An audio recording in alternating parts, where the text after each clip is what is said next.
Here's my center of operations, my desk. Go ahead and poke around.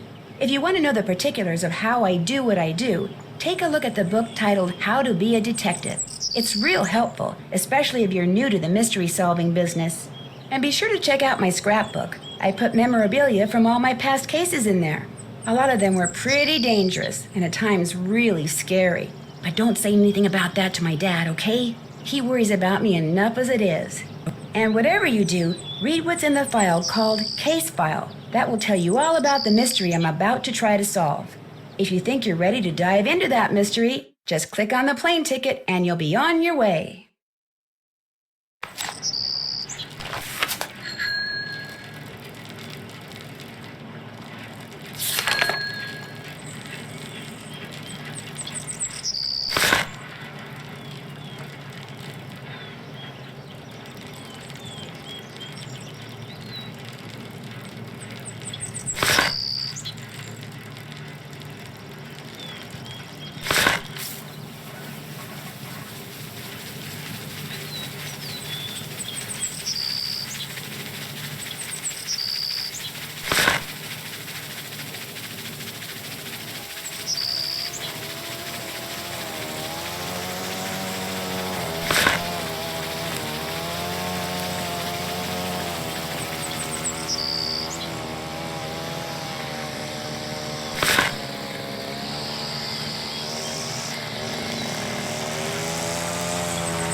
Current assignment. What assignment? Bess and I are flying to New Orleans for a long weekend of fabulous music, sightseeing, and food. Okay, so I'm also going to visit Ned's friend, Henry Bolet, but only as a favor to Ned. Apparently, Henry's uncle just died, and he had to go down there for a couple of weeks. Ned says Henry's a nice guy, but kind of a loner who might appreciate a little company. So, the first thing I'll do is leave Bess at our hotel in the French Quarter and take a cab out to the mansion where Henry's staying. Ned called him and said I'd be coming. But once that's done, it'll be lazy les bon temps brûlés. The only bad news is the weather's not supposed to be that great this weekend. But what's a little stormy weather when you're in the heart of the Big Easy, right? Right.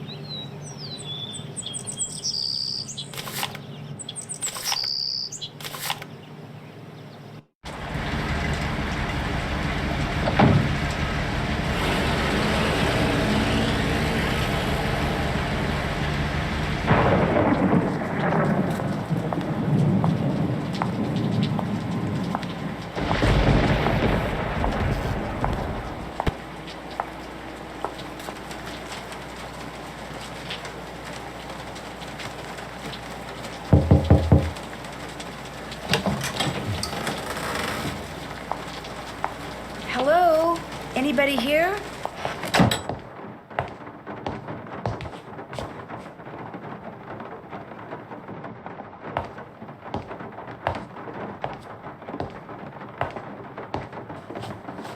Hi, the door was open.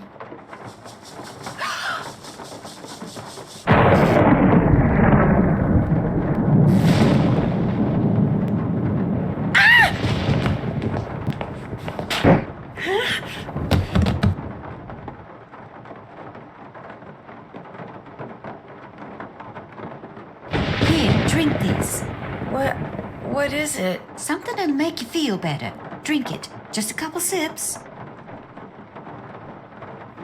Okay. That's it. No offense, but yuck. Don't make her drink any of your weirdo concoctions. Then I really will have to take her to the emergency room. You just go back to your phone call and leave us be. Don't pay him any mind. Where am I? You're at Henry Bolet's house, dear, in the library. He and I carried you in here after I found you unconscious in the foyer. Why is it so dark in here? The electricity went out. Lightning must have struck a transformer somewhere. What happened? Can you remember? Well, the front door was open, so I walked in, and then I saw I saw a skeleton. And then he saw me. And then the light started flickering, and he threw something at me that exploded. Well, the smoke must have made me pass out. You saw a skeleton? I'm sure it was just someone, wearing a costume or something. I'm Nancy Drew, by the way. I came to see Henry. So we surmised. I'm Renee Amand. I'm Bruno Bolet's housekeeper. That is, I was. This skeleton that attacked you, perhaps we should call the police. No emergency room, no police. Things are complicated enough as it is. Henry's feeling a mite overwhelmed. Well, you are looking much better, so I'm gonna get back to my plant potting. You need anything? I'll be outside in the garden. I should call them and keep them on hold for 5 hours and see how they like it.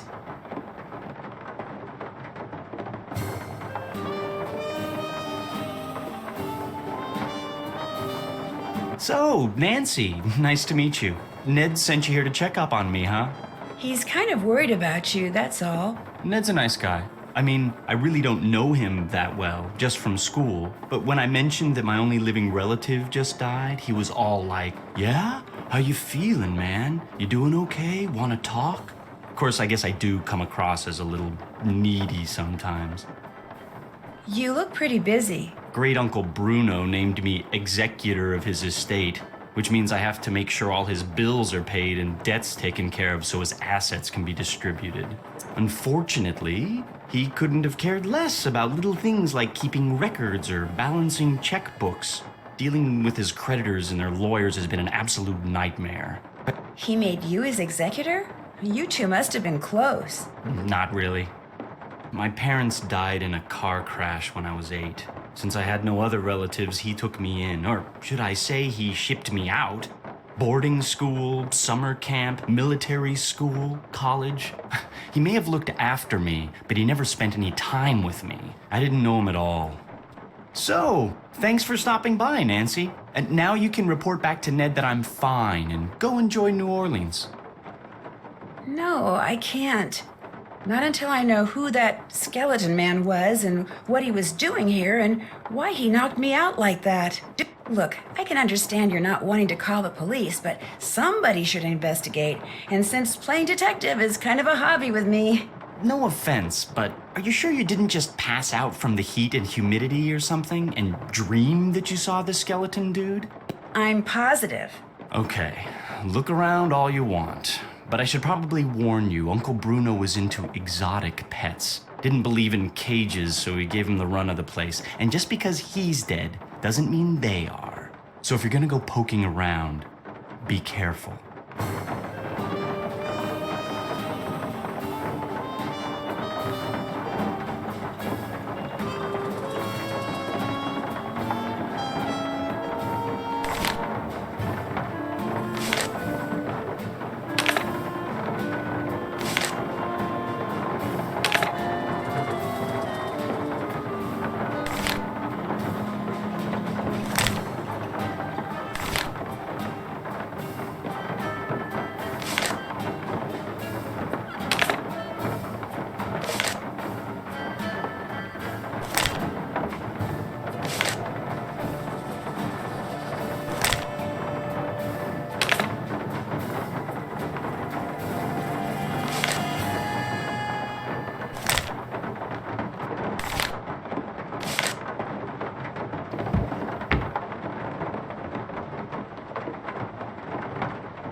Yes?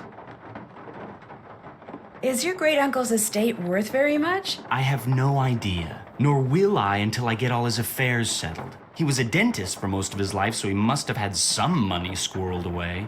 As you can tell, he was darn good at squirreling away junk. Have you had any of his things appraised? Somebody from a curio shop came in and took a quick look around, but it wasn't anything formal.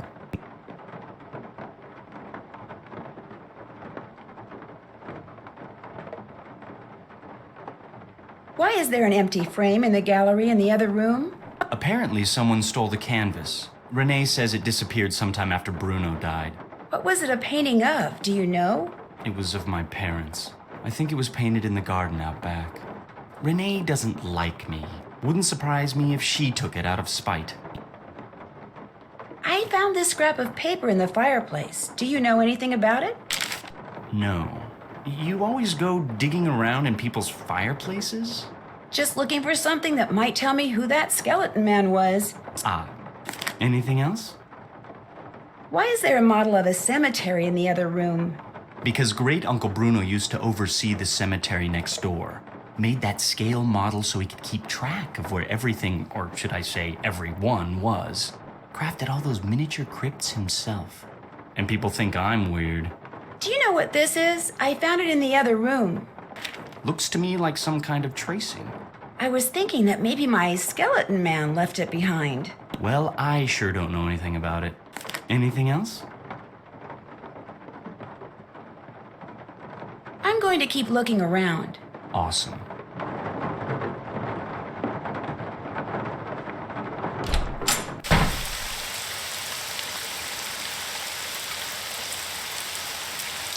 Nancy, welcome to my little lantern-lit corner of the world. Looks like you like to grow things. I do indeed. Herbs mostly. And because I'm in constant need of 'em, I grow 'em in pots. There's nothing quite like cooking with fresh herbs, that's for sure. I don't use these herbs for cooking, darling. Did you and Henry have a nice chat? Did I detect a little animosity between you two back there? Henry's a very morose, very negative young man. Very cunning, too. In fact, I'm fairly certain that he's been selling off Dr. Bolet's belongings on the sly. Won't all of Dr. Bolet's belongings go to Henry anyway? Absolutely not. According to Dr. Bolet's will, Henry is to get 30% of the estate. Dr. Bolet's physician, Gilbert Buford, gets 30%. Our Lady of Route 57 School of Dentistry and Cosmetology gets 30%. And I am to receive 10%. What was in that concoction you wanted me to drink after I got knocked out? Never you mind. It was just a little remedy I brewed up on the spot to help you feel better. If you don't like Henry that much, how come you're still here? I'm here because Dr. Bolet paid me in advance, and I always fulfill my obligations. Have you ever seen this before? I found it by that scale model of the cemetery that's inside the house. It's a mystery to me. I suggest you ask Henry. He leaves things lying around all the time. I guess it figures I won't notice amid all the other clutter. But I do. I notice everything. How else may I be of service to you? What can you tell me about the painting that's missing from the frame in the gallery? Very little, I'm afraid. I didn't notice the picture was gone until after the reception following Dr. Bolet's funeral. I cannot even tell you what it was a picture of. If you don't mind my asking, what's in that little pouch you wear around your neck? Things. Secret things. Things that give me special talents when special times demand them. People usually laugh when I say this. But this pouch is my connection to the energy that powers the universe.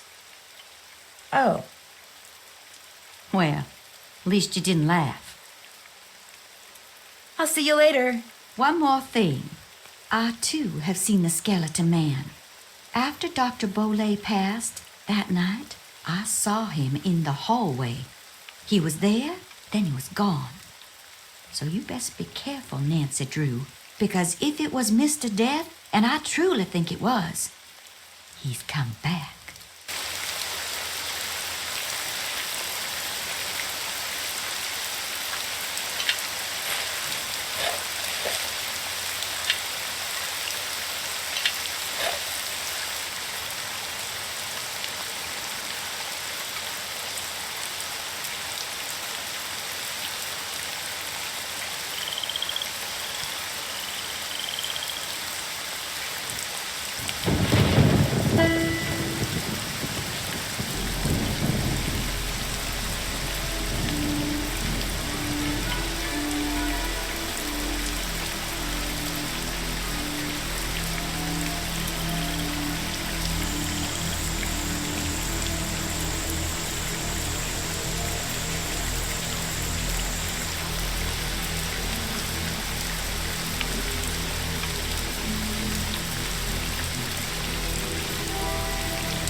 to figure out if there's anything camouflaged in that design, I'm going to need some paper.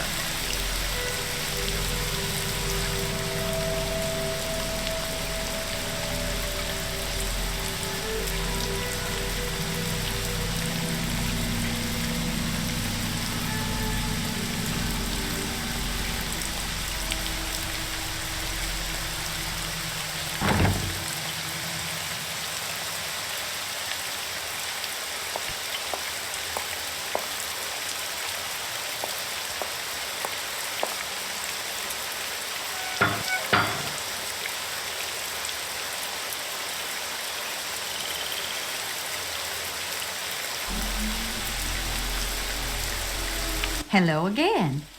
Do you by any chance have some plain paper that I could use? I most certainly do. But it's up in my room, and I'm afraid I cannot retrieve it for you until I'm finished here. You get the sudden urge to draw a picture? Something like that. I know, I'll help you. That way you'll get done faster. Gracious, you are the picture of impatience, aren't you? Well, I appreciate the offer. But here, why don't you just take this instead? It's an extra key to my room. The paper's in a drawer in my nightstand. Just go on up and help yourself. But make sure you lock the door when you leave, you hear? You I trust. But Henry, him I do not. I really appreciate this. And long as you're going up there, my appetite could use a little placating. So I would be much obliged if you would bring me a candy bar from my nightstand. And take one for yourself while you're at it.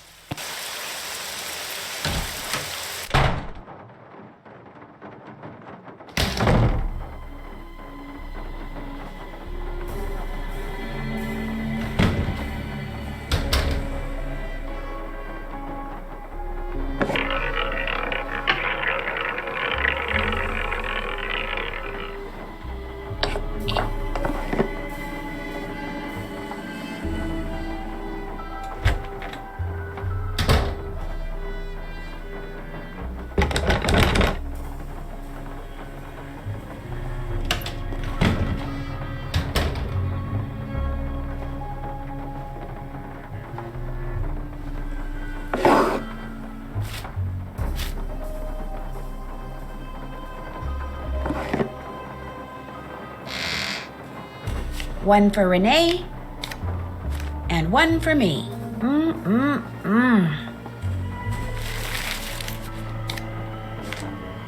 Yum.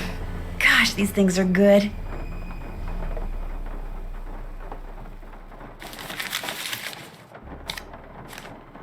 Yum. Gosh, these things are good.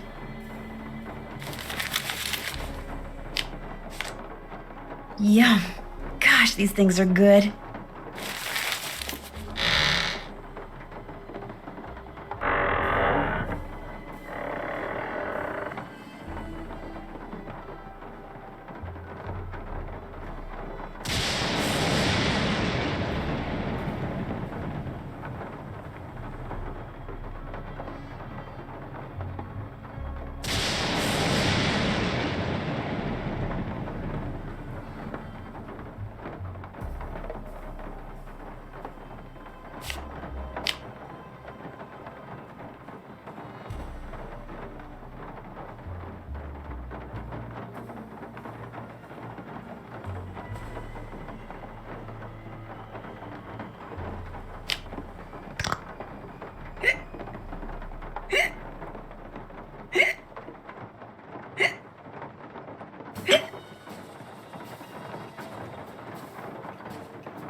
Yum.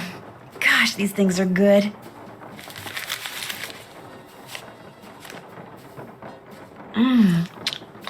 Yum.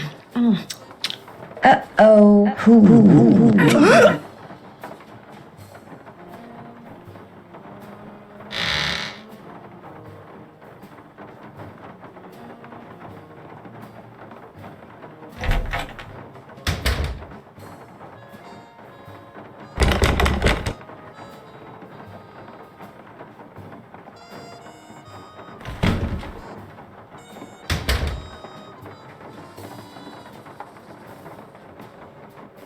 That's the front door, but I'm not leaving until I figure out what Mr. Skeleton Man was up to.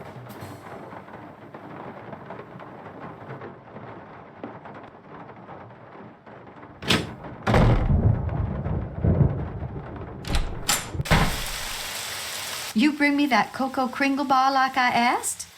Right here. Bless you. I'm so hungry I could devour these plants I'm potting up, dirt and all. How else may I be of service to you? Those weird symbols on the wall in your room, do you know who painted them? I did. Fact of the matter is, there's a spirit living in that wall. A spirit? Got a voice that'd send shivers down the spine of Dracula himself. Used to hear it sometimes, in the dead of night, half talking, half whispering, saying this one word I never heard before, like it was from a language no one on earth spoke. And suddenly, I knew. The spirit was trying to cast a spell on me. So I got me a book and found out that by painting the word I heard on the wall, syllable by syllable, in hoodoo signs, I could counteract the word's power. And you know what? The spirit has not spoken that word or any other since. What was the word? Darling, a sack full of water moccasins couldn't get me to say that word out loud. Nor will I write it down. No, sir. Not ever, ever, ever. I'll see you later. Take care, hon.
This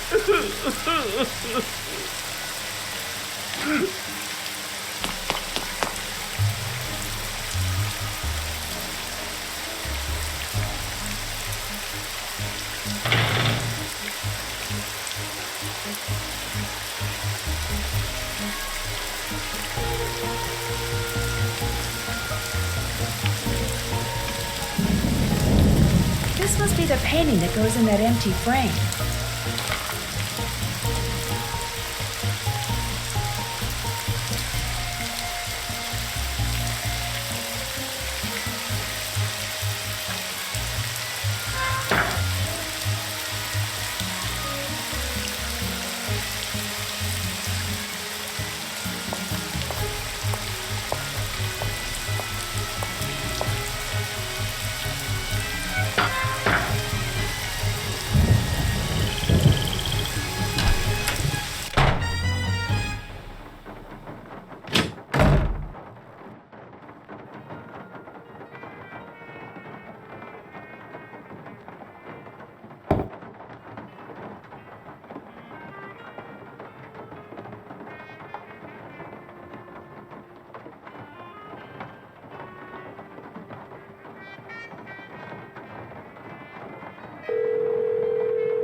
Due to current weather and road conditions, cab service to the greater New Orleans area has been temporarily suspended. We regret being unable to serve you at this time.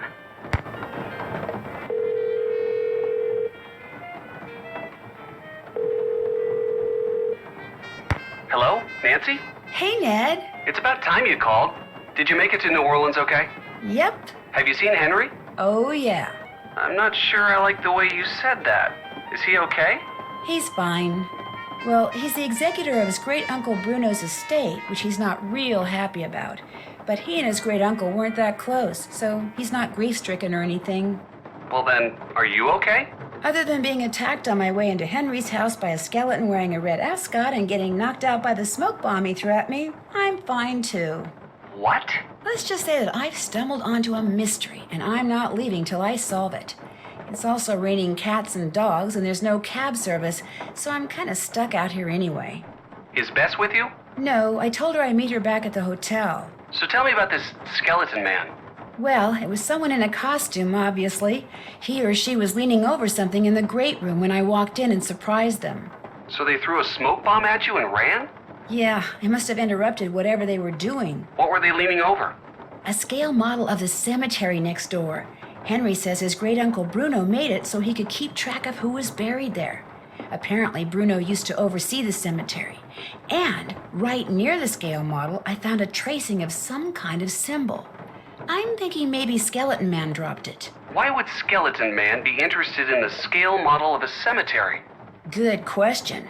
Maybe I'll take a real good look around in there and see if I can find out. Good idea. I'm still trying to figure out how you got to be friends with Henry. Well, we're not best friends or anything. Heck, we're not really even friends. I just feel sorry for the guy. I mean, he never hangs out with anyone between classes, and when I'd heard there'd been a death in the family, I just wanted to make sure he was okay all by himself down there. Don't worry, he's fine.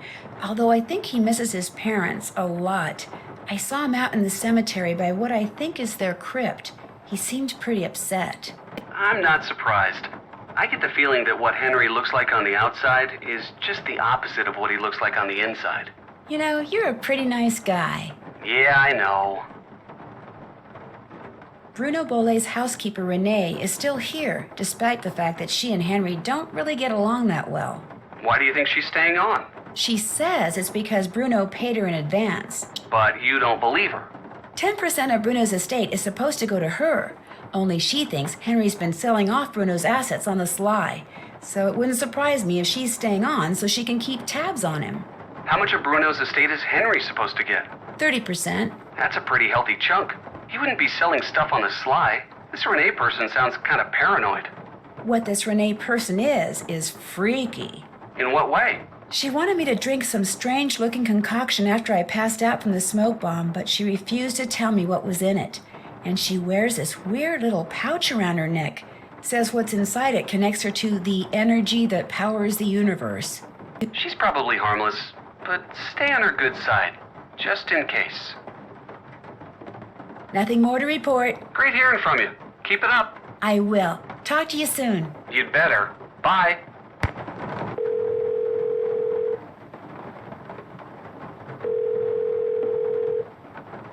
Hello? Bess, hi, it's me. Hey, Nance. I just got back from shopping, which I am happy to report is fantastic here. So, what's going on with you? A lot. A lot is in a whole bunch of fun stuff? Let me start by telling you what happened when I arrived at Henry's house. I walked up to the front door and discovered it was open, so I walked in. You were knocked out by a skeleton wearing a red ascot? Someone dressed as a skeleton wearing a red ascot, although the housekeeper here thinks it really was a skeleton, Mr. Death. But then, she's a little strange. You think it was a burglar? I'm not sure. I caught him or her sneaking around the scale model of a cemetery, and later I found a tracing of something right by it. So if I could just figure out what it's a tracing of, and what, if anything, it has to do with that model cemetery, I might be able to figure out who Skeleton Man is. I know that tone of voice. You're not leaving there until you've done just that, are you? Actually, I'm not leaving because they've canceled cab service around here because of the rain. In fact, since I can't go anywhere, I'm hoping you can check something out for me. I found some kind of receipt in the fireplace that may or may not be a clue. What's it a receipt for? That's what I need to find out. See, it's half burned up. All I can read is the receipt number and the name of the place it's from. Zeke's. Zeke's? You gotta be kidding me. Why? What do you mean? I mean, I'm sitting here on our balcony in the French Quarter looking down at a place across the street called Zeke's. That's great. So go over there and ask whoever's behind the counter what receipt number 21-3872 is for.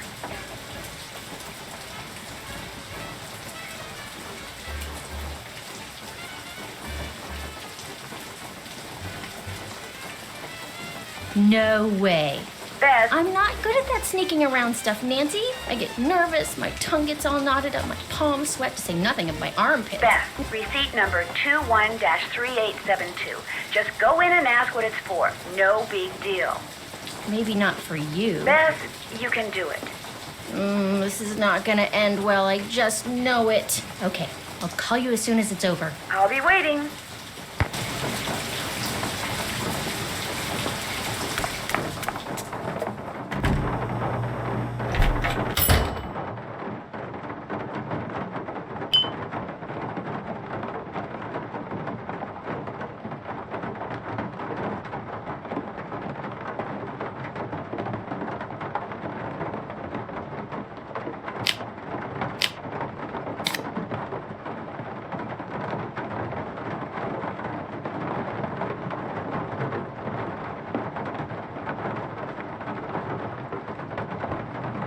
Hey, doing a little end-of-the-day shopping, huh? See something you like? I like everything. That's what I want to hear. I'm Lamont. This is my place. So if you got any questions, I'm the guy to ask. Actually, I do have a question. This friend of mine found the number of a receipt that came from this shop, and she asked me to ask you what the receipt is for. But if you're really busy, or you'd rather not, or it's against the rules... No problem. What's the number? 21-3872. 21-3872. Here we go. That ticket was for a large box of assorted unknown items I bought from Henry Bolet. And, that's all I can tell you.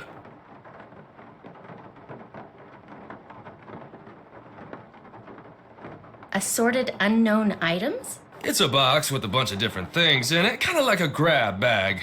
Look, I just don't want to make trouble for anyone, okay?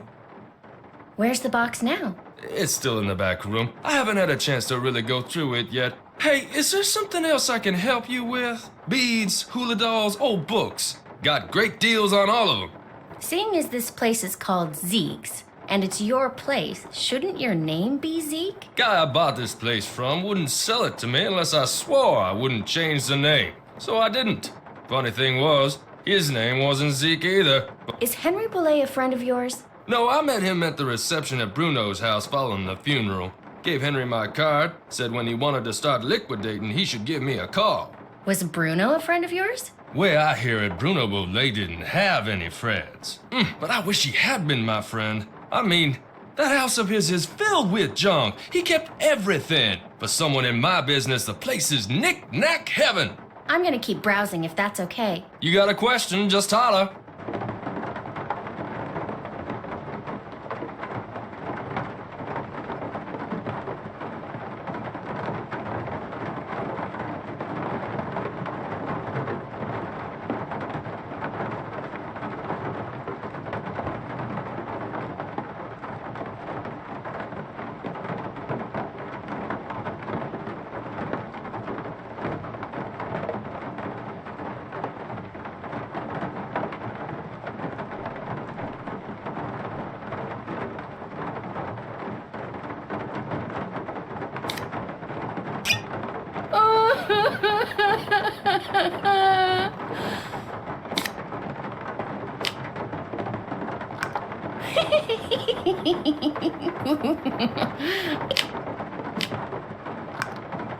Ooh, they weren't kidding. Ooh, P.U.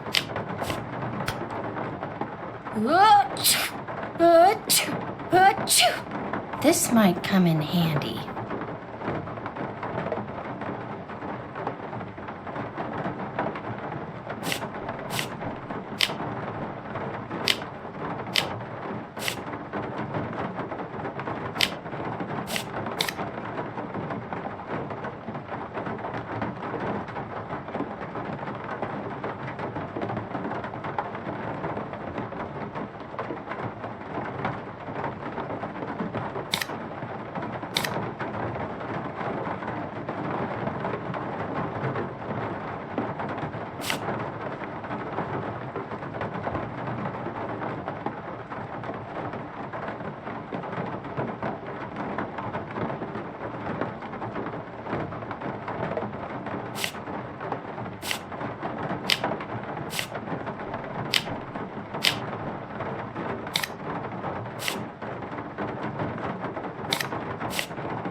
There, that should do it. Lamont, could you help me? Sure, what do you need? I can't quite reach that bottle up there. Could you get it for me? Sure.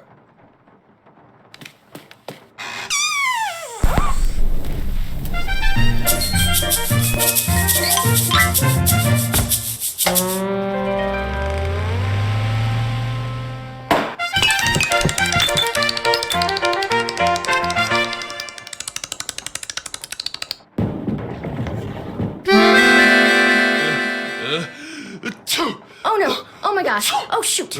I'm sorry. I'll go get you something. What do you need? No spray. Back room. No spray, back room. Got it.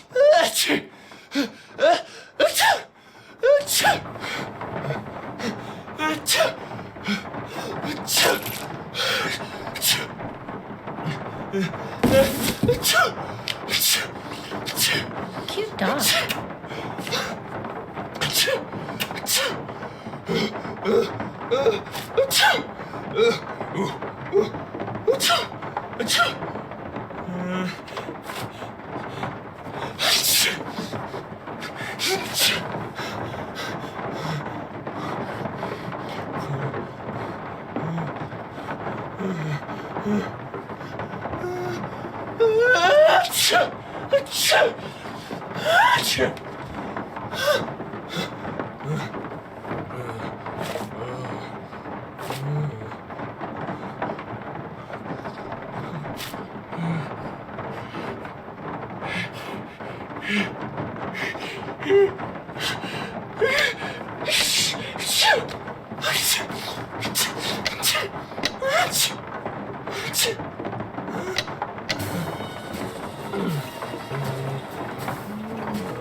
Whoa, this is weird.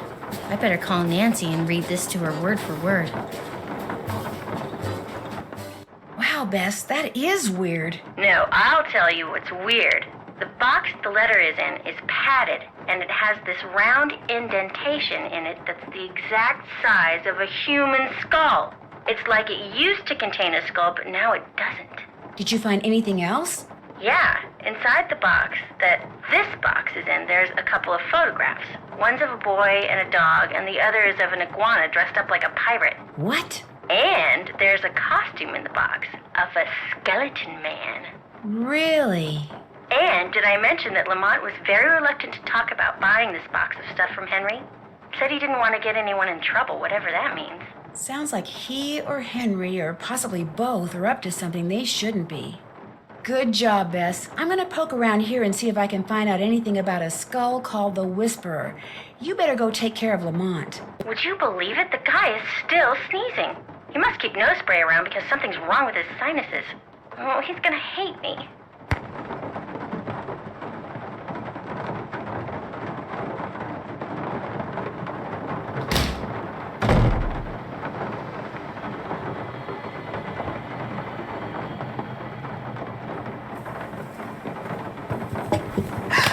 What was that? That was Uncle Bruno's pet iguana, Iggy. He's always in here stealing paper. He must be using it to build a nest or something. Look, I had all those books arranged so they fit perfectly in that box. Put them back in, okay? I don't have time. I just want to look through this one book. Go right ahead, after you put all those other books back.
My name's Nancy Drew. Is this Professor Hotchkiss? I am she, Nancy Drew. Your name has a ring to it. Do I know you? Yes, as a matter of fact, we met a little while back in Wisconsin. Oh, yes, you were the delightful young lady doling out the samples in the tasting room of that cheese factory. Yum, yum. No, I met you at Wickford Castle. That's ridiculous. There was no cheese tasting room at Wickford Castle. No, we were both guests there. I found a journal written by Marie Antoinette, which you translated. Remember? Thanks to you, suddenly all I can think about is how wonderful a nice big slab of Colby cheese would taste right now. Listen, Mandy, I'm on a deadline, so if you could please just tell me why you called. But my name isn't... Deadline! Let's cut to the chase, shall we? Chop, chop. Did a man from New Orleans named Bruno Bolet ever call you? Ah, now there's a name you can remember. Bolet. Nice and French. I'm a scholar of French history, you know. Yes, I know. So did Bruno Bolet call you? Indeed he did. Oui, oui. Why did he call, if you don't mind my asking? Because he had read my book, of course. The Crystal Skulls. Fact or fable, one of my best efforts. Sold like hotcakes, smothered in a rich, tangy lemon sauce. Did he say anything about owning one of the skulls himself? I would have hung up on him straight away if he had. I tell you, Brandy, if I had $1 for every crackpot who's called claiming to own one of those skulls, I'd be able to dine at the Russian tea room every evening for the rest of my life. All right, that's a bit of hyperbole, but you get the picture. No. If memory serves, we talked mostly about the skull called the Whisperer. He wanted to know if I had learned any more about it since my book was published, which I hadn't, or if I had any theory as to what happened to it, which I didn't. And that was the extent of your conversation? Well, now, let me think. My, such insatiable curiosity, Nellie. You remind me of someone I encountered on one of my journeys. But for the life of me, I cannot remember her name or the circumstances. Nancy Drew? Wickford Castle? Ah! The eyes have it. I'm sorry? That's what Bruno Bolet said when I turned the tables and asked him if he had any idea where the Whisperer was. He said, the eyes have it. Then he chuckled and hung up.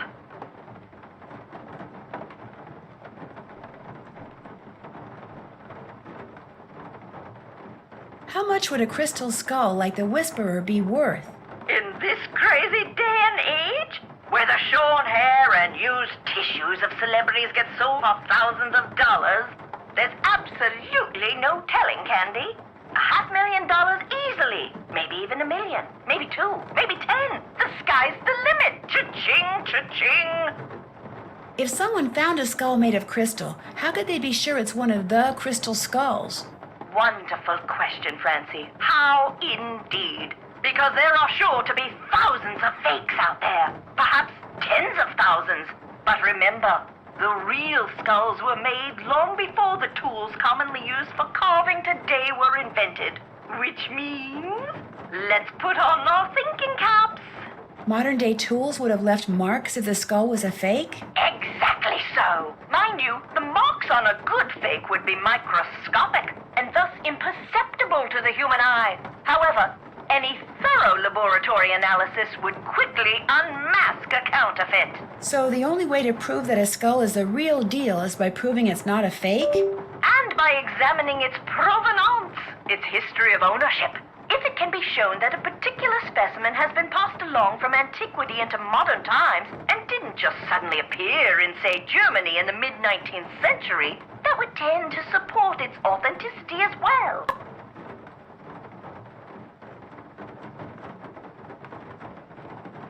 The idea that the Whisperer can make its owner immortal, do you believe that? I believe that things that defy any so-called rational explanations happen all the time, Nessie.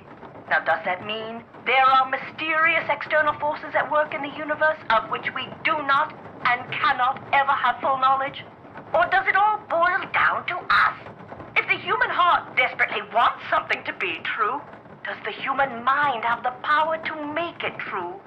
Who knows? Oh, questions, questions, questions. Oh, how dreary life would be without them. In your book, you said that all the people who've ever owned the Whisperer were murdered, yet Bruno Bolet dropped dead of a heart attack. Are you saying the Whisperer was in his possession after all? The scallywag! Why didn't he tell me that? Oh, that's right, I would have hung up on him. Well, if that's the case, then I strongly suggest you take a close look at his so-called heart attack, Sandy. Because if he owned the skull and he died, I guarantee you it was at the hands of someone else. Or my name's not Beatrice Gertrude Winifred Hotchkiss. I'd better go. Thank you. Rock and roll!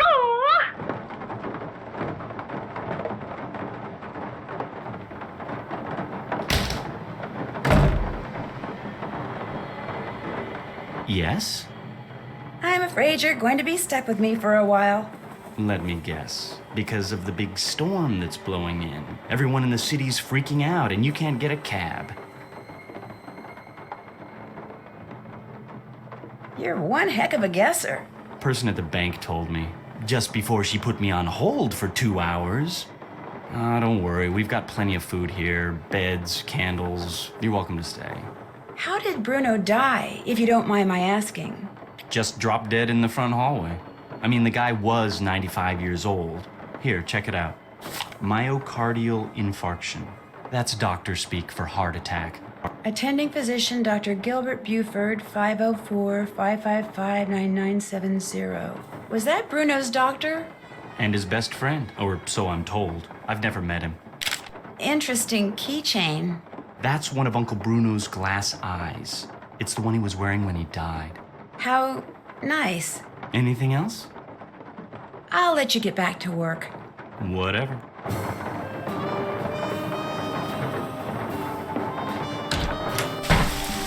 Hello again. Did Dr. Bolet ever say anything to you about a crystal skull? He may have referred to it as the Whisperer. No, he never so much as mentioned a crystal skull, whispering or otherwise.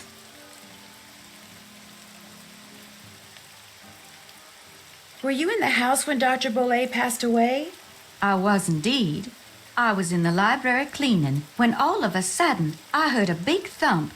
I hurried out to investigate, and sure enough, there was Dr. Bolet lying by the front door. And as I rushed over to him, the door opened and in walked Gilbert Buford. He took one look at Dr. Bolet and hollered at me to call 911. So I ran back into the library and did just that. When I came back out, Gilbert was leaning over Dr. Bolet, listening for breathing, I suppose. And then he started pushing up and down on his chest, but it was too late. Even I could tell that Dr. Bolet was gone. What was he doing by the front door? I assume he saw Gilbert coming and was going to open the door for him. Not that there was any need. As you yourself discovered, people around here seldom lock their front doors during the day. But you know, in the back of my mind, I have always wondered about Gilbert Buford showing up at the door at that exact moment.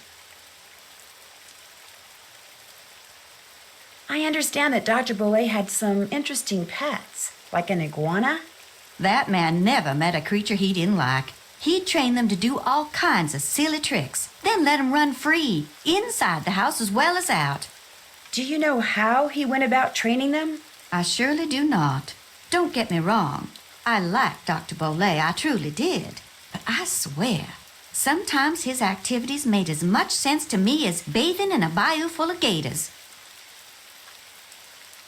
I'll see you later. Fare thee well.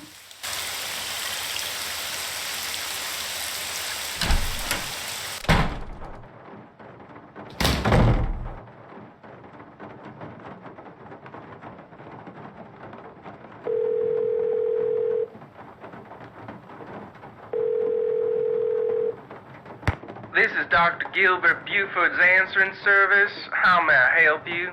I need to talk to Dr. Buford. Could you maybe give me a number where I can reach him? No, ma'am, I cannot. Is this an emergency? Sort of. I mean, it's not a medical emergency. See, I'm only going to be in town for a short time, and Dr. Buford and I have this mutual friend who died recently, and I just really need to talk to him about it. Need some consoling, huh? Yes, I need some consoling. That's it exactly. Well, tell you what. It's against the rules to give you his phone number, but I can tell you that now that he's all but retired, Dr. Buford spends most of his evenings at his favorite gumbo stand down in the French Quarter. If you really need to talk to him, you can probably find him there. Great. Do you know the address? It's at the corner of Rampart and Domain. Did you say Rampart and Domain? I did indeed. Granny Pumpkin's Cajun Cooking. They make some darn fine gumbo. Thank you. Thank you very much. You're welcome, and I'm truly sorry about your loss. My loss? That mutual friend of yours and Dr. Buford's? Oh, right. Thank you. That's very kind of you. Bye.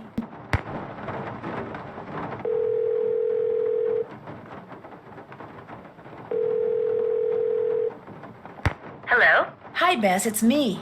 So what's been happening? Tell me everything. Well, let's see. Since the last time we talked, I was just about getting ready to... Interesting stuff. But the reason I called is, I need you to talk to this doctor named Gilbert Buford, who, as it turns out, likes to hang out at a gumbo stand called Granny Pumpkin's Cajun Cookin', which should be right across from our hotel. You just want me to talk to him? That's it? Nothing nefarious? No black ops stuff? He was Bruno Bolet's doctor, and apparently his best friend, too. I just need for you to see if he thinks there was anything weird about the way Bruno died. What do you mean by weird? I mean, I kind of think maybe Bruno was murdered. Murdered? By whom? That's what I'm trying to figure out.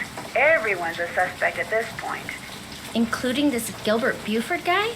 Well... Great, I'm gonna be chatting up Jack the Ripper. Oh, I'm sure the guy's fine, but be subtle, just in case. Well, I can see the gumbo stand from our balcony. If he's the guy that's sitting down there, I guess he looks harmless. Okay, I'll go talk to him. Thanks, Bess. Let me know what happens. Cheerio. Why, hello, young lady. How kind of you to grace an old man with your lovely presence. My name's Bess Marvin. I'm looking for Dr. Gilbert Buford. Well, it's a pleasure to report that I am he. Do you mind if I join you? Of course not. A little lively discourse would brighten this gloomy evening considerably. This here is my favorite spot in the whole city. Delicious gumbo, pleasing view, particularly now, I might add. I'd like to ask you some questions about Bruno Bolet, if that's okay. I'd prefer subject matter of a happier nature, but I do not want to seem inhospitable, so what is it you want to know? Is it true that Dr. Bolet was your best friend? Well, now, I was certainly his best friend, but I cannot honestly say that he was mine. Fact is, while socializing with my fellow man, particularly with pretty young women such as yourself, has always been a source of pleasure for me, Bruno was just the opposite. Unfortunately, the older he got, the more numerous his idiosyncrasies became, and the less concerned about their negative effect upon others he became. His idiosyncrasies didn't bother you? Now, as a doctor of medicine, I am not only accustomed to dealing with the abnormal, but I find that I'm actually drawn to it. I, for one, thoroughly enjoyed Bruno's outlandish personality. Although, at the same time, I fear it may have played a role in his demise. You see, he died of a myocardial infarction, most likely caused by age-related atherosclerosis. Dying of a heart attack is all too common for people who are socially isolated, and Bruno Bolet had most certainly become that.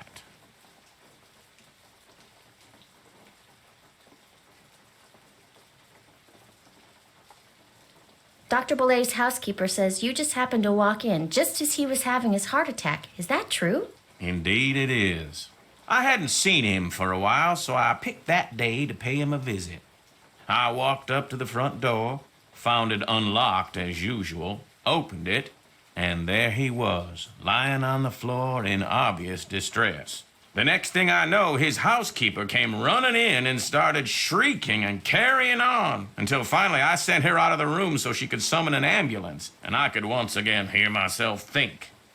Well, let's see. Then I knelt down and saw that he wasn't breathing. So I pulled him away from the doorway so I'd have more room to work on him, and began chest compressions.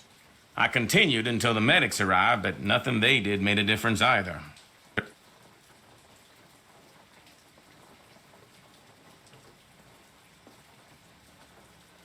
Was Dr. Bolet unconscious the whole time? Yes, he was. Can you remember anything that might indicate what he was doing by the front door? I mean, had he just come in from a walk? Was he wearing a hat? Was he holding anything? Had he dropped something? An umbrella? Sunglasses? Wait a minute. Why, yes, he was holding something. A piece of paper. And on the floor next to him was an envelope. He must have collapsed while reading a letter.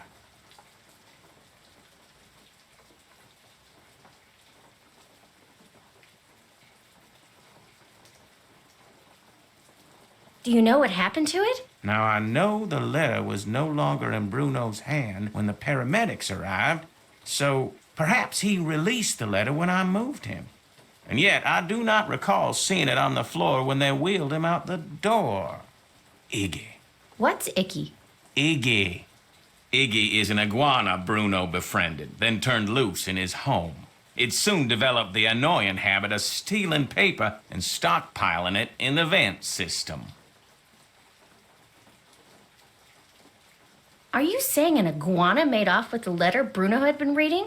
It would not have been the first time a missing document ended up in Iggy's possession.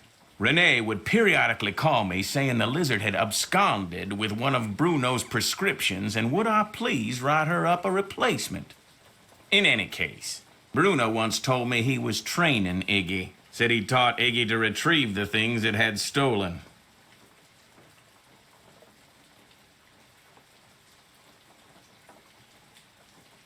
Did they do an autopsy on Dr. Bolet? No. Given Bruno's advanced age and the absence of any indication of foul play, an autopsy was deemed unnecessary, and the body was cremated according to Bruno's wishes. Did Dr. Bolet ever say anything to you about owning a crystal skull? Why, yes. Yes, he did. In fact, he showed it to me once. Said it had magical powers. Said owning it was going to allow him to live forever. I thought it was utter nonsense and told him so. Well, he didn't appreciate that at all. Refused to talk to me for a full 2 weeks. Do you have any idea where he kept it? No. He was terrified that someone would steal it from him, so he told no one its location. Not even me. Tell me, Miss Bess, what do you know about that crystal skull? This friend of mine, who is also a friend of Henry Bolet, you know, Dr. Bolet's great-nephew. Anyway, while she was visiting Henry, she saw this book in Bruno's library about the legendary crystal skulls and was kind of intrigued and thought that since Henry said that you were pretty much Bruno's only friend, maybe Bruno had said something to you about it, and as it turns out, he had. That's all I know. I see. Well, much as I'd like to believe that skull holds the key to immortality, I'm afraid Bruno's passing proves it's worthless. Although it would make an attractive paperweight, as I recall.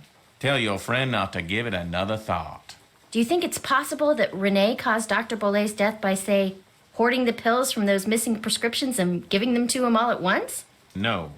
Had he died of an overdose of the medications I had prescribed, the manner of his death would have been quite different. But he died of a heart attack. Of that I am certain. However, I know for a fact that Renee is deeply involved in the practice of hoodoo. And as Bruno's housekeeper, she had ample opportunity to use it against my poor old friend. You mean hoodoo really works? Young lady, never, ever underestimate the power of suggestion.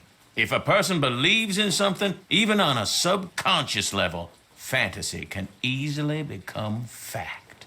And who knows what rubbish Renee filled Bruno's mind with. Drink this, don't eat that. This brings good luck, that brings bad, day in and day out. Even if he said he didn't believe a word of it, who knows how much his subconscious was absorbing. He was very old and vulnerable. So could Renee have caused Bruno to have that fatal heart attack? There's not a doubt in my mind she could indeed. Thanks for your time. Feel free to drop by anytime.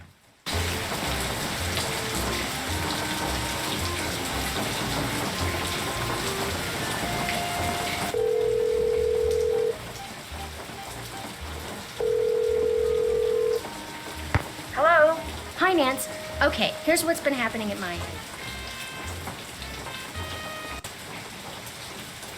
And that's pretty much it.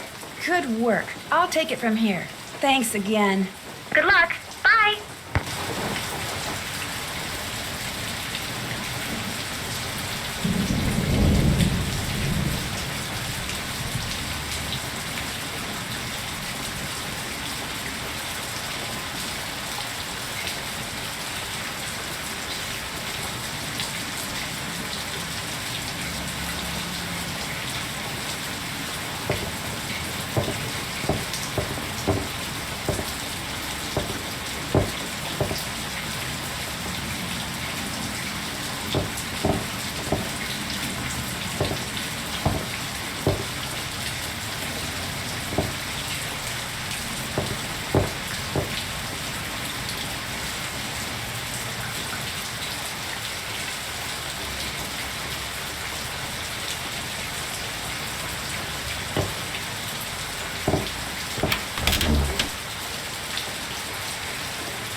Come on, Summer, give me a break here.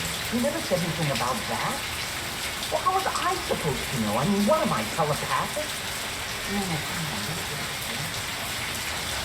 Look, I'll see what I can do, okay? What do you mean, something else? You've gotta be kidding me, Summer. I don't have that kind of money. I mean, I don't have it now, but I will soon, okay? Bye. Oh, man.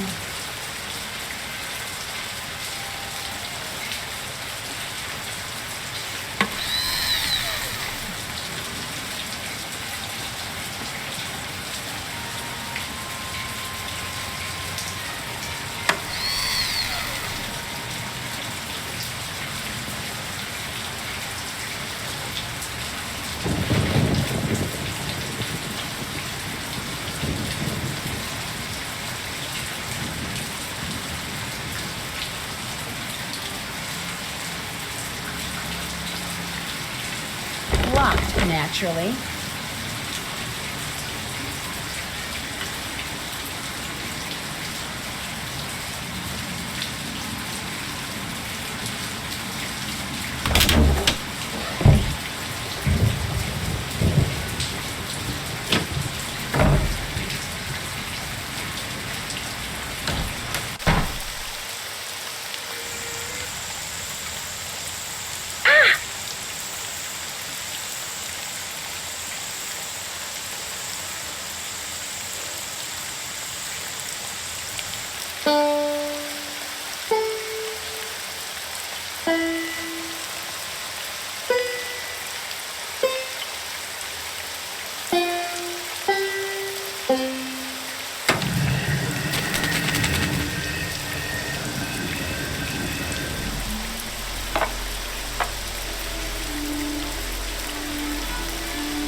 May 31st? That's today.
This must be where I'm supposed to put all the glass eyes I've found.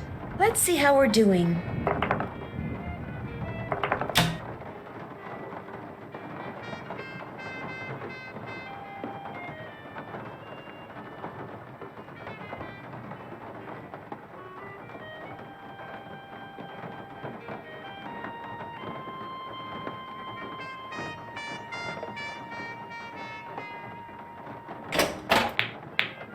Gotcha!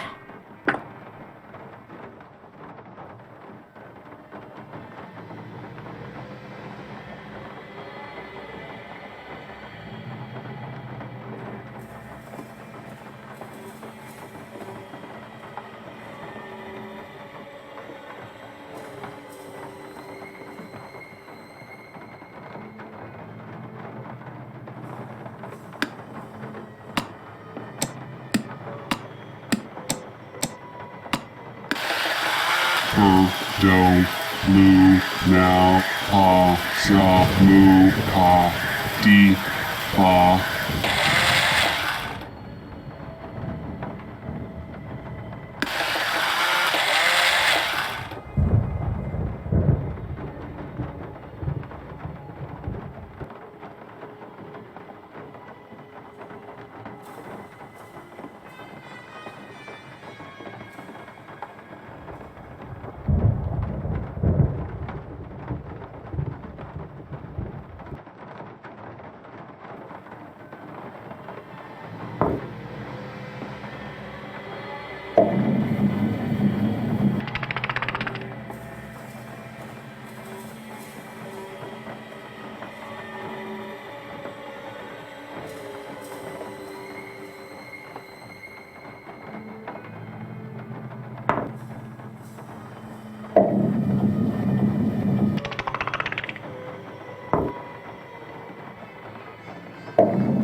fa, sa, mu, pa, di, mu, pa.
A librarian's tale. Something Bruno Bolet wrote in that Tired Eyes book mentioned the librarian's eye.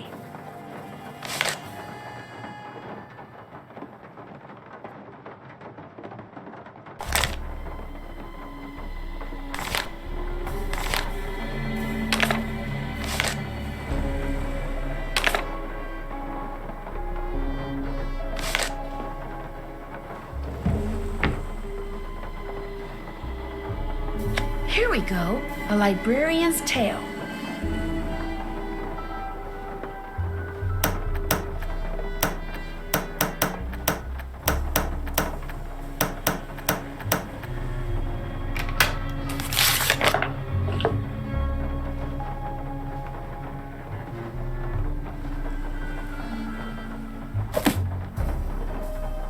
Yes? Do you think I could borrow your keychain? The one that has Bruno's glass eye on it? You want to borrow it? What for? Actually, all I really want is the eye.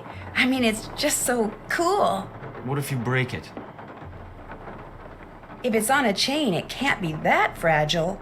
I don't think I want to take that chance. Sorry. The box of your great uncle's things that you sold to Zeke's curio shop, that was a no-no, wasn't it?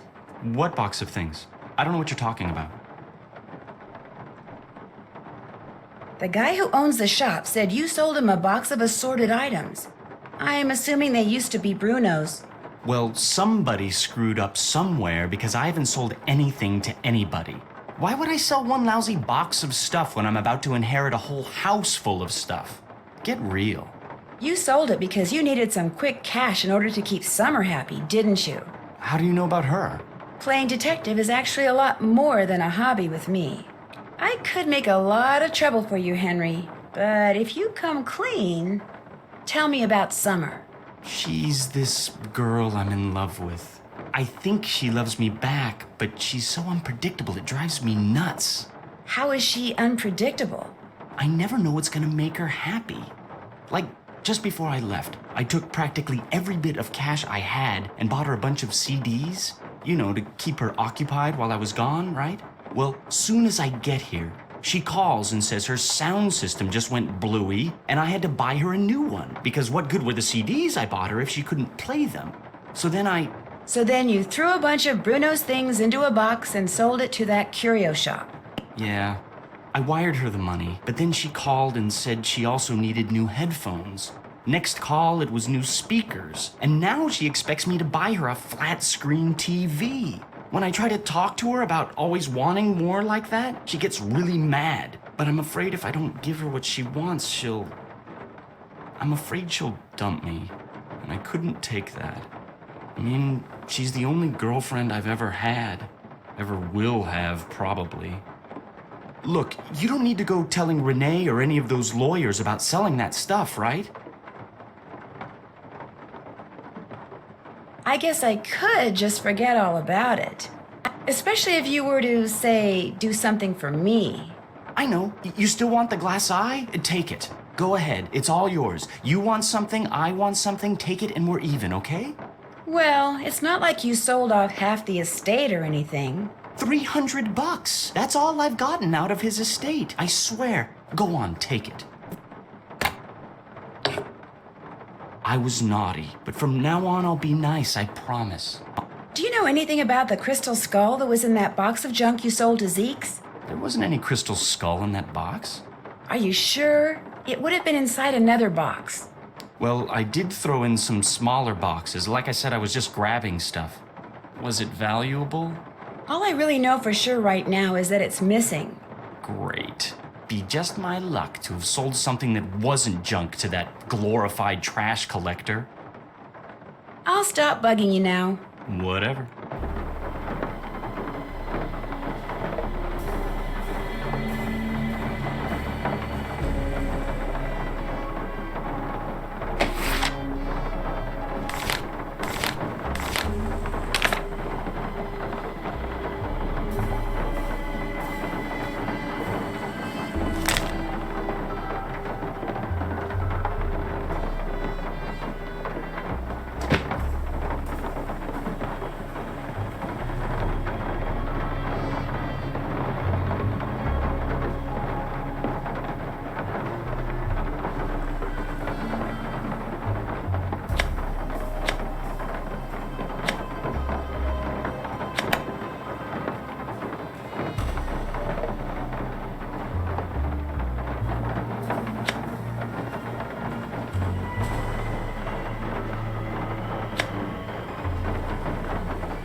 All done.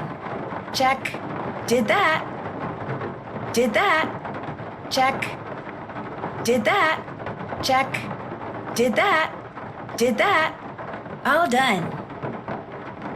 Can't check that off yet. Did that. Did that. Check. Did that. Check. All done. Did that. Did that. Check. Did that. All done. All done. Did that. Did that. All done. Did that. Did that. All done.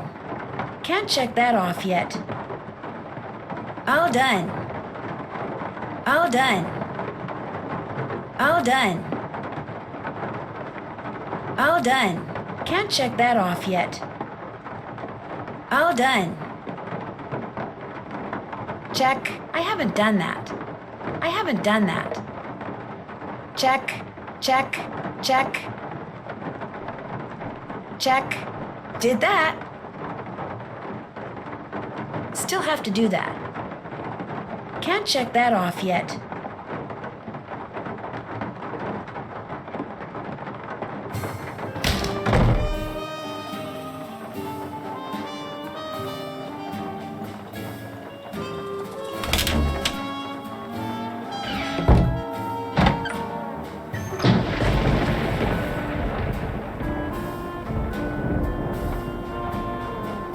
Here, Iggy, Iggy, Iggy. Here, Iggy, Iggy, Iggy.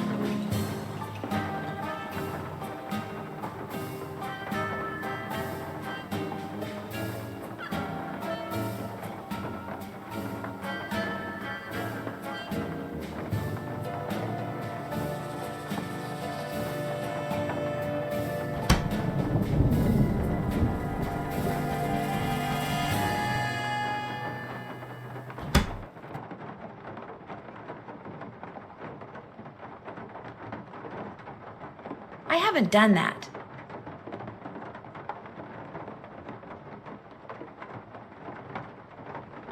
Can't check that off yet.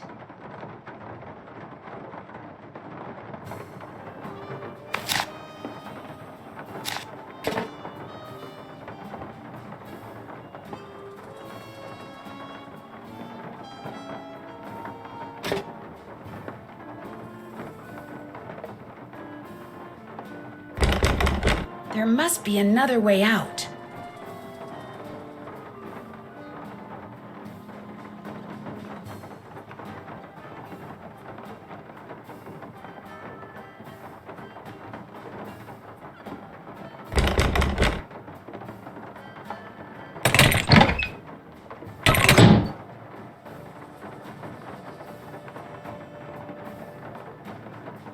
Still have to do that.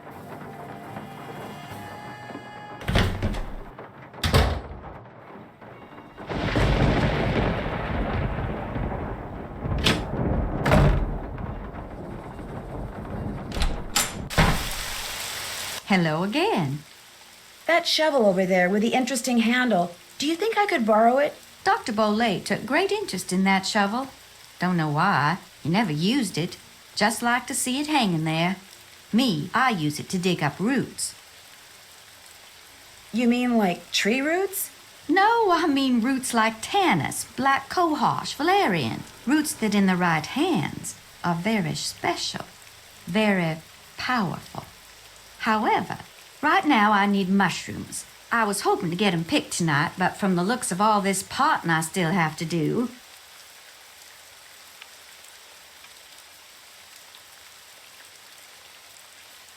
I'd be happy to pick them for you.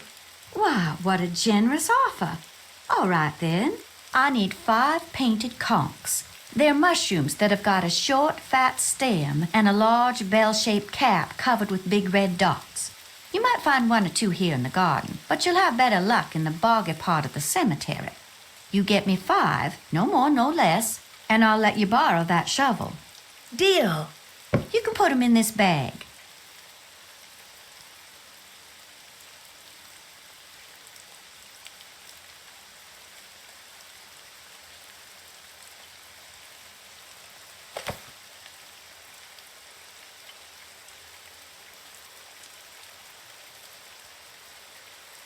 else may I be of service to you? Nice talking to you. Thanks for coming by.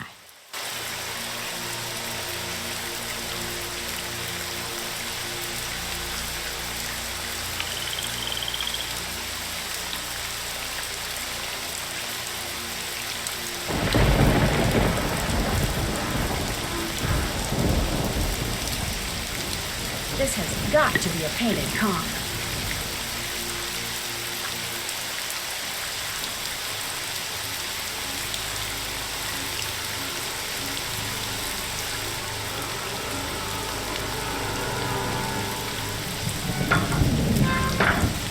Another painted conch. Yes!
That should keep you guys quiet for a while.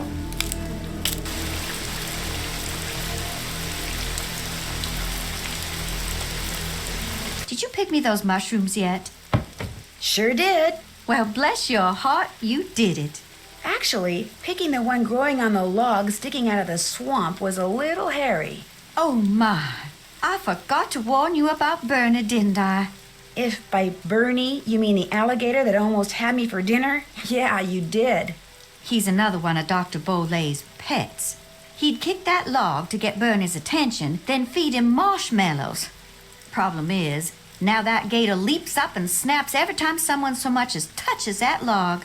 I should have said something, but I've gotten so used to Bernie I just plain forgot. Anyway, feel free to help yourself to that shovel. You earned it. I'd better get going. Fare thee well. That was quick. Nice talking to you. Fare thee well.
That looks like the right name.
This name doesn't fit the clue. That's gotta be it.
That looks like the right name.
There, I'm no dummy.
That looks like the right name.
Let's hope Neil is lying down by now.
Bingo.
This name doesn't fit the clue.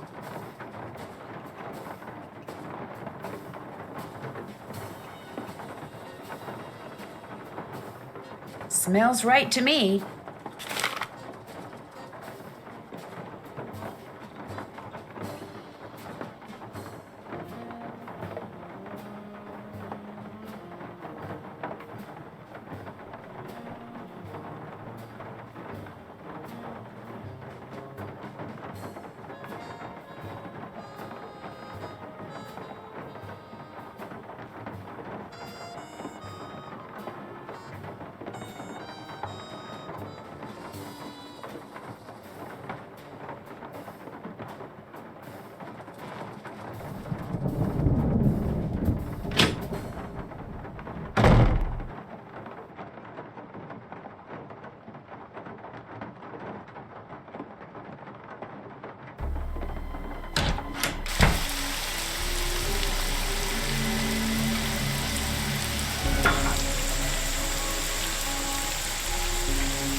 Hopefully this will givens me a clue.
Bess. How you doing? Great. I just took a nice, luxurious bubble bath and I'm ready to boogie. When are you coming back here? That's still kind of hard to say, but listen. Remember that old photo of a boy and his dog you said you saw in that box of stuff Henry sold to Lamont? Yeah? Did it look like it was maybe taken in the 1920s? That's exactly what it looked like. Why? Because I need to find out the name of Bruno Bolet's dog. And if that boy was Bruno, then that was probably his dog. Was there any writing on the picture? Yeah, as a matter of fact, I think it said Bruno. That's all it said? Just Bruno? No, it said Bruno but whatever came after and was hidden by the frame. I really need to know the name of that dog. Oh, no. No, you don't. No more snooping. Bess, just get into that box again and see if the dog's name is on that picture. That's all I want you to do. How? I can't just go waltzing into Lamont's back room. And he's for sure as heck not gonna fall for that sneeze contraption again. There must be some other way you can distract him. Please, Bess, I can't tell you how important this is. You've gotta do this for me. Please? Okay. We're not gonna have any fun here until you solve this mystery, and since you can't do that until I do this... Okay, I'll sneak into the back room and take another look at that photo. I mean, I will if I don't screw up. Think positive, Bess. You're gonna do fine. You bet I am. In fact, I'm not going to call you again until I have seen that picture. I'm going in. You go, girl.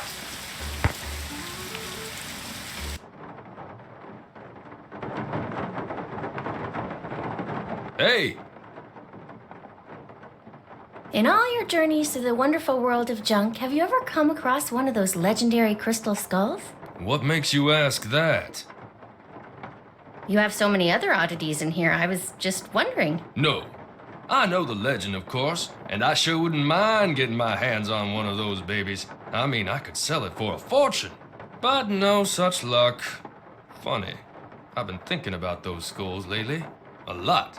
Really? Hey, maybe we got some kind of psychic thing going here. Quick, think of a number between 1 and 10 and I'll try to guess it. You thinking of a number? Okay, 4. 9. Darn. Guess it was just a coincidence. Guess so. There's a man sitting at the gumbo stand outside named Gilbert Buford.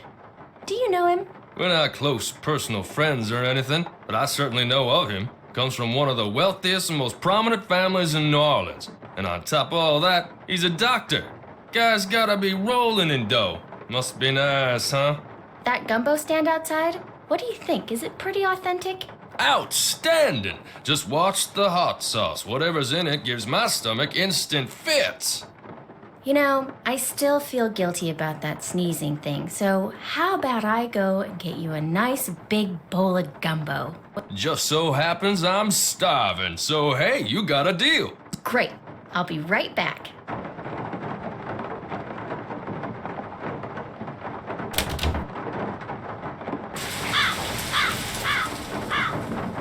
Can I help you?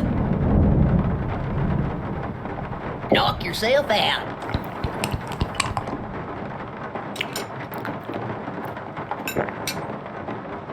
Hot, but yummy.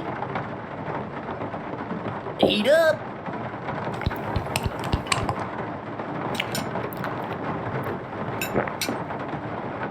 Woo, that was hot. Knock yourself out.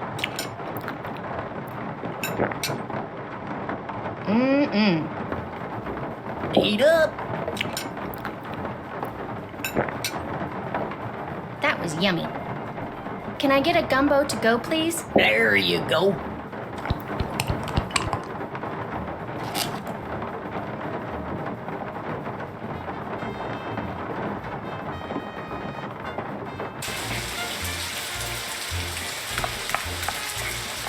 Another question? I hear that you're a member of the Jolly Rogers crew. Is that true? Perhaps I am. Perhaps I am not. I'm sure someone as charming and attractive as yourself has her share of secrets, too. Am I right? Be that as it may, just what is a crew? Crews are organizations whose primary purpose is to put on parades during Mardi Gras. They also put on fabulous parties.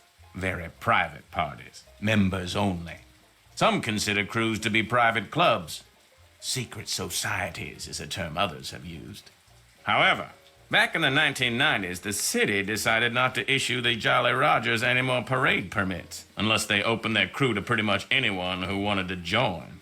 So, refusing to be blackmailed, they chose instead to simply not put on parades anymore. As far as the city is concerned, the Jolly Rogers no longer exist. Are you saying the Jolly Rogers do still exist? Perhaps. Perhaps not.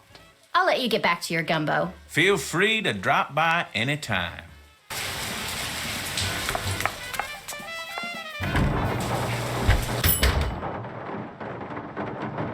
That my gumbo? There you go. Enjoy.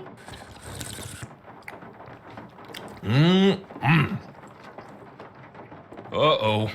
Oh, you're gonna have to excuse me.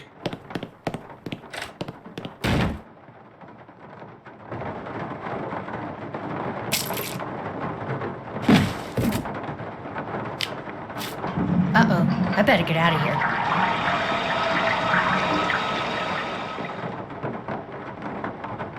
Grant? The dog's name was Grant? That's what it said on the photo.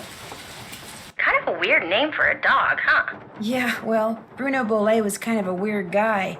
Hey, thanks a lot, Bess. You've been a huge help. I'll tell you, being sneaky takes a lot out of me. I'm exhausted. I still don't know when I'll get back there, so just kind of hang loose, okay? Story of my life. Call me if you need me. I will. Bye.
Yes? Did you know that Bruno was a member of a group called the Jolly Rogers? No? Should I care? Maybe not, but I care. They apparently ran around wearing skeleton man costumes. Don't know anything about it, sorry.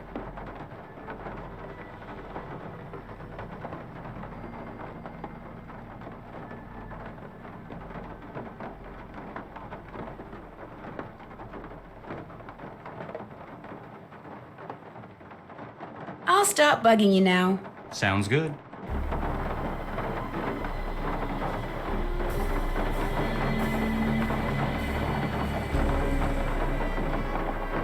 That was fast. I'll check back with you later. Awesome.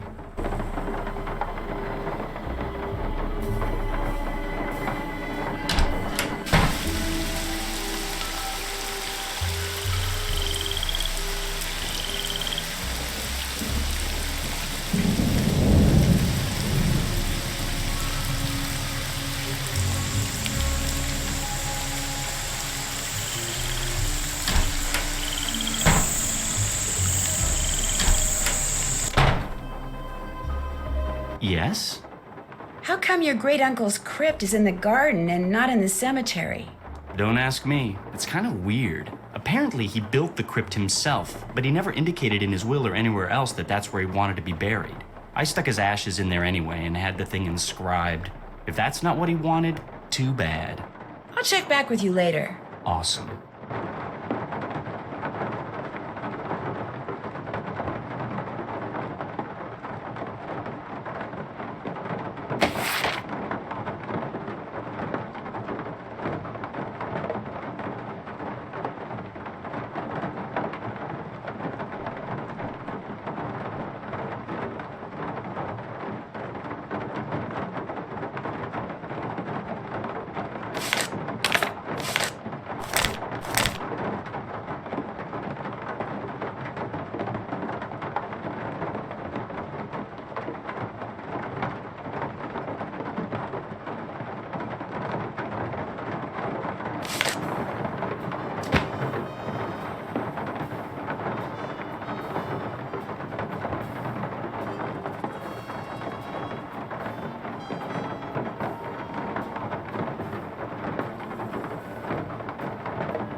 Check. Did that. Still have to do that. I haven't done that. All done. Check. All done. Check. I haven't done that.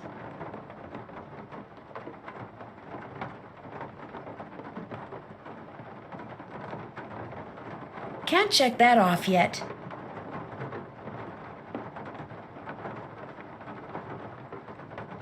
I haven't done that.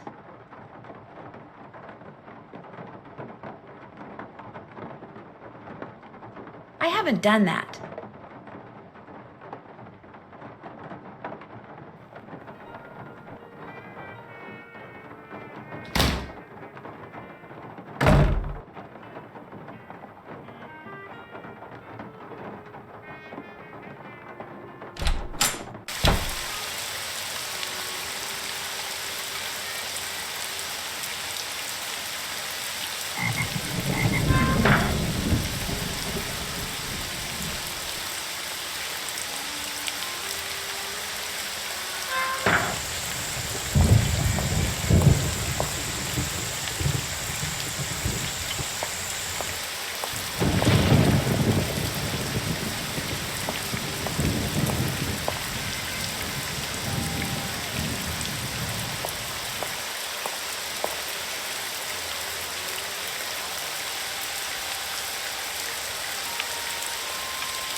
One loquat's all I need right now.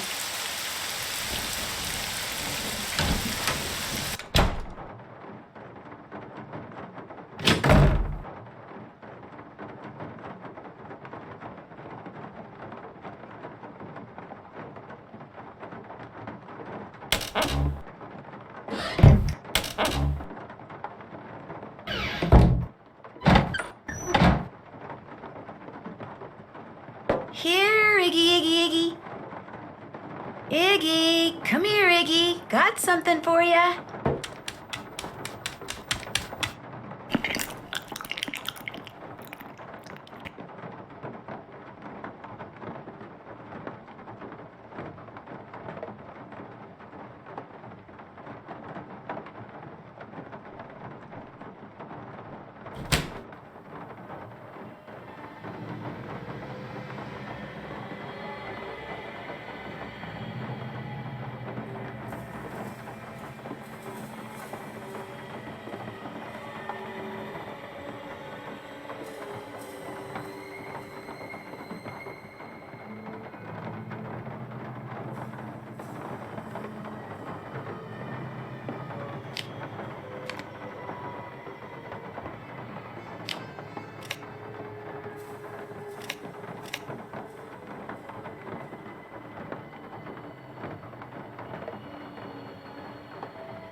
Hello? Hi, Bess. Listen, you busy?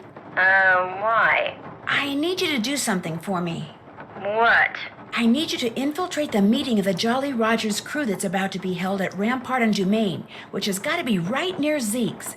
You're going to have to look around for it. Now, to get into the meeting, you'll need to put on that skeleton man costume you saw in the back room. And once you're in the meeting, you'll need to listen for the name that opens the meeting so you can tell me what it is, okay? No. Beth, I know you don't like to do stuff like this, but this is really, really, really important, and it'll be the last thing I ask you to do. I promise. Absolutely, unequivocally, irrefutably, incontrovertibly, no.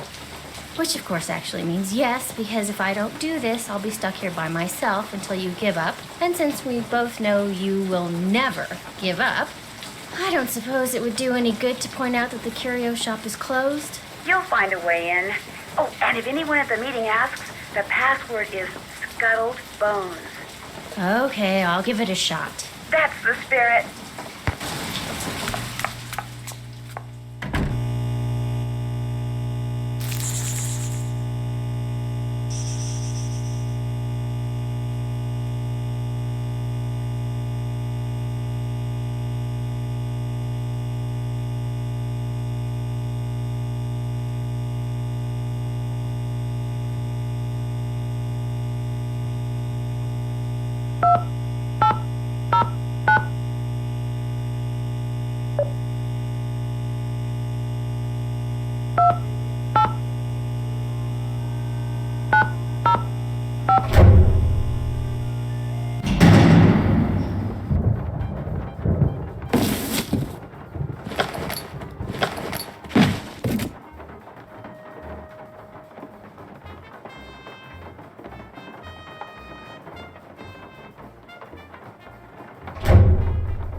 What's the password?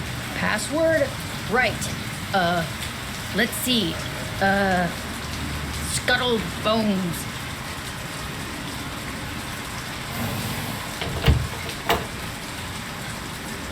Better hurry, we're just about to start. John Lafitte! John Lafitte! John Lafitte! John Lafitte! John Lafitte! Welcome, my fellow Jolly Rogers. I know that voice. We have several pressing matters to discuss this evening, so let us begin. As you may or may not have heard, certain city officials are attempting to deny us the right not only to gather in public places during the Mardi Gras season, but they have also seen fit to... Shoot, I forgot to turn off my cell phone. It seems we have an uninvited guest. Get him! Let go! You're making a big mistake! Let go of me! Look, I'm not here to make trouble. You're making a big deal out of nothing. Can't we just talk about this? Where are you taking me? If you just let me explain. Why, it seems our trespasser is of the female variety. Let's have a look. That's right. You know me and I know you, Dr. Buford. And I also know that you were the one who attacked my friend over at the Bolet mansion today. And if you don't tell me why right now, I promise you, you are going to be in one big world of hurt. The young lady's clearly upset about something. Clarence, take over the meeting while I try to find out why she's making all these crazy accusations. They're not crazy and you know it. I will tell you everything, Miss Marvin, in private. And he did. He told me everything, Nancy. I bluffed him into confessing. You would have been so proud of me. Oh, and before I forget, the name they chanted at the start of the meeting was Jean Lafitte. Jean Lafitte. Great. Now, what did Dr. Buford tell you? Okay. First off, he said that with his dying breath, Bruno Bolet directed him to steal the painting of Henry's parents and lock it up in Henry's parents' crypt. Bruno seemed to think that way Henry would wind up with the crystal skull instead of somebody else. So Dr. Buford dressed up in his skeleton man costume, stole the canvas, and hid it in the crypt like Bruno asked. That must have been when Renee saw Mr. Death. But then, Dr. Buford had second thoughts and decided to heck with Henry. He wanted that crystal skull for himself. So this afternoon, he dressed up in his skeleton man costume again and snuck into Henry's house so he could get the key from that mini cemetery and retrieve the painting he'd left in that crypt, knowing the painting would somehow lead him to the skull. Only I walked in on him and ruined everything. Right. And now that we're onto him, he says he no longer wants the skull. He's embarrassed that he allowed his superstitious side to get the best of him and says whoever finds the skull is welcome to it. At least that's what Dr. Buford said. Uh-oh. Uh-oh what? I told him you were looking for the skull. That's all right. Actually, I told him you were on the verge of finding it. Why would you tell him that? I don't know. I got carried away. So if he lied to me, and he really does still want the skull, then he might come after you. He left right after we talked, and I don't think he went back into that meeting. What if he's on his way over there? Don't worry, I'll be fine. Why don't you just... Whoa, that bolt of lightning was huge. Anyway, why don't you just go relax, and I'll be back at the hotel before you know it, okay? Bess? Hello? Bess, you there? Nope, she sure isn't.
Iggy! Oh, Iggy!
If I need another loquat, I'll just come back.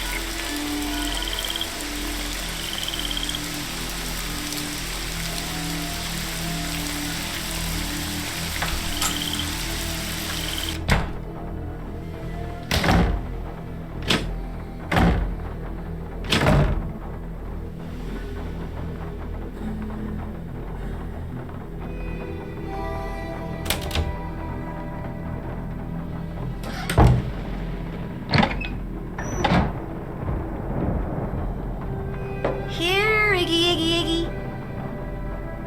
Here, Iggy, Iggy, Iggy. Iggy, how about a nice, juicy loquat?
Hello again. I think I found the letter that Dr. Bolet was reading when he had his fatal heart attack. Iggy the iguana had taken it. Apparently, Dr. Bolet did have a crystal skull and believed possessing it would make him immortal. So he had it tested, and the lab sent him its findings in this letter. Read the second paragraph. My analysis showed that the skull, while made of remarkably pure crystal, was carved using modern instruments. In layman's terms, the skull is a fake. My guess is Dr. Bolet believed in the skull so completely that when he read it was a fake, he was totally devastated, and his heart just stopped. But what I don't quite understand is, why did you tell me you didn't know about the crystal skull when this letter indicates you did? All right. Dr. Bolet told me about the skull. As you said, he believed with all his might owning that skull was the reason he was still going strong at 95. I lied to you because, well, for one thing, Dr. Bolet swore me to secrecy. And for another, he kept the skull hidden. And up until just this minute, I wanted to be the one who found it. What made Dr. Bolet decide to have the skull authenticated? Getting the skull tested was my idea. When Dr. Bolet told me about it, I was skeptical and that troubled him. So I helped him find a private laboratory where we could take it so any and all doubts would be dispelled once and for all. I certainly did not anticipate that the truth would result in his keeling over and dying like that. Well, now that I too know that the skull's a fake, I can stop fretting over its whereabouts. In fact, I should probably thank you and Iggy for setting me straight. I'll leave you to your potting. Come see me anytime.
I haven't done that.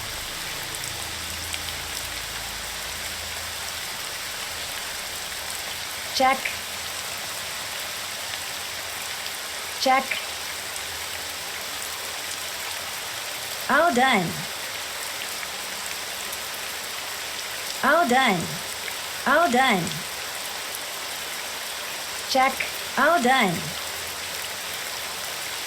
Check. Check. All done. All done. All done. Still have to do that.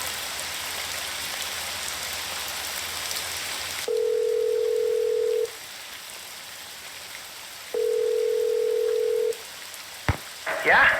Is this Milo Research and Technology? This is Chaz, Milo. Service forwarded your call to my cell. What do you want? Are you all right? I'm at the gym. On the treadmill. It's called multitasking. Well, about the letter you sent to Dr. Bolet, you know, where you told him the skull was a fake, I was just wondering... I never told him that. Never told him what? I told him that skull was authentic. No, you said in the letter the skull was carved using modern instruments. I said all the tests I ran proved the skull had been hand-carved and hand-polished. Probably took decades to make. But the letter Dr. Bolet got said just the opposite. then the letter he got must not have been the letter that I wrote. Are you saying the crystal skull is real? Hey, I'm not saying it's magic or anything. I'm just saying it wasn't made using 19th century, 20th century, or 21st century technology. Did you carbon date it to see how old it was? The thing was pure quartz. No carbon in quartz. No carbon, no carbon dating. Hey, look, I'm gonna hang up now. If I try to talk anymore, I'm gonna pass out. Just one more question. Did you send that letter saying the skull was authentic to anyone else? No, just Dr. Bolet. I heard he died recently. Good thing I billed him up front. Yeah, well, thanks for your help. No problem.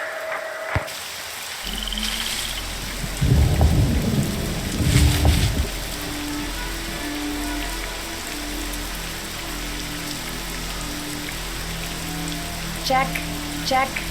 Still have to do that. Check. Still have to do that.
Can't check that off yet.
That you in there?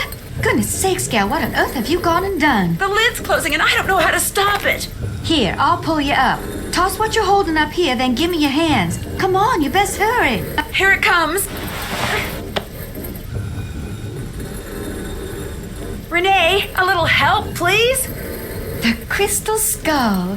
After all that scheming, how do I finally get it? Why, this nice little Yankee gal just hands it to me. Renee, help me. Hurry, please. Thank you, Nancy. Bye now. No, you've got to help me. Renee! Renee!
there. That skull isn't yours.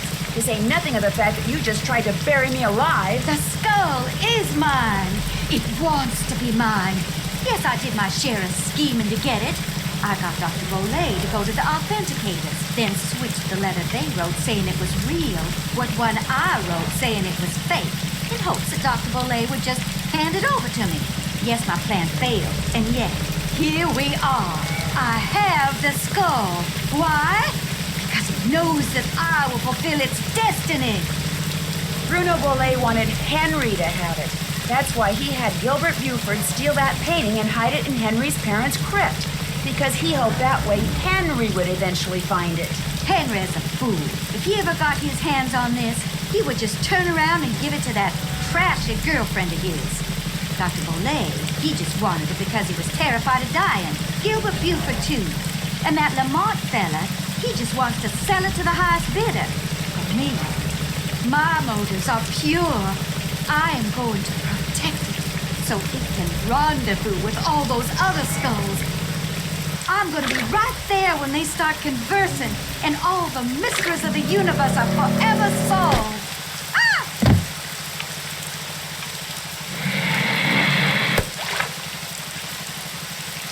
No, no, no, come back!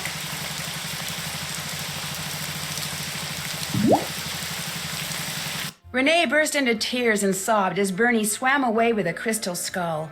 It made me feel sorry for her for about 2 seconds. After all, while she may not have meant to cause Bruno's death, she certainly meant to cause mine when she left me sealed up in that crypt. It felt good to turn her over to the police. Later that night, Dr. Buford came over and apologized for knocking me out with that smoke bomb and for allowing himself to think, even for a moment, that Bruno's crystal skull was anything more than a pretty piece of quartz. To make up for his shameful behavior, he insisted on taking Bess and me on a grand tour of New Orleans. Seeing the city through the eyes of someone who loves it as much as Dr. Buford was truly special. He invited Henry too, but Henry declined. He was still trying to process the fact that his great uncle wanted him to have the skull. Henry always thought that to Bruno he was nothing more than an annoying family obligation, someone Bruno couldn't care less about. Yet Bruno's request of Dr. Buford, made with his dying breath, proved that he did care about Henry. Apparently, and unfortunately for Henry, Bruno was the type of man who just couldn't bring himself to say such things out loud. As for Lamont, when he heard what happened, he closed his shop, bought enough marshmallows to fill a swamp boat, and has been scouring the bayous ever since, kicking every log he comes to in hopes of finding Bernie and the crystal skull inside him. But Bernie has yet to turn up. Maybe the skull didn't agree with him. Maybe swallowing it caused him to stop associating the sound of a kicked log with yummy sweet things. In any case, the Whisperer has disappeared, lost to the world once again, which is totally fine by me.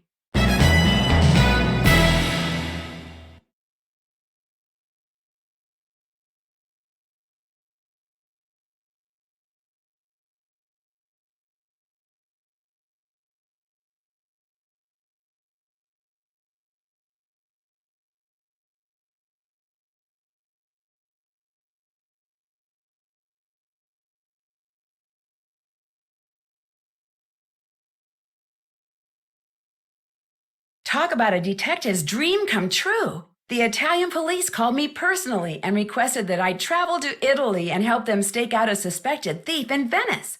Unfortunately, what started out as a simple assignment in a city filled with canals, gondolas, and romance quickly morphed into a full-fledged undercover operation, and I soon found myself trapped in a maze of lies, disguises, and danger.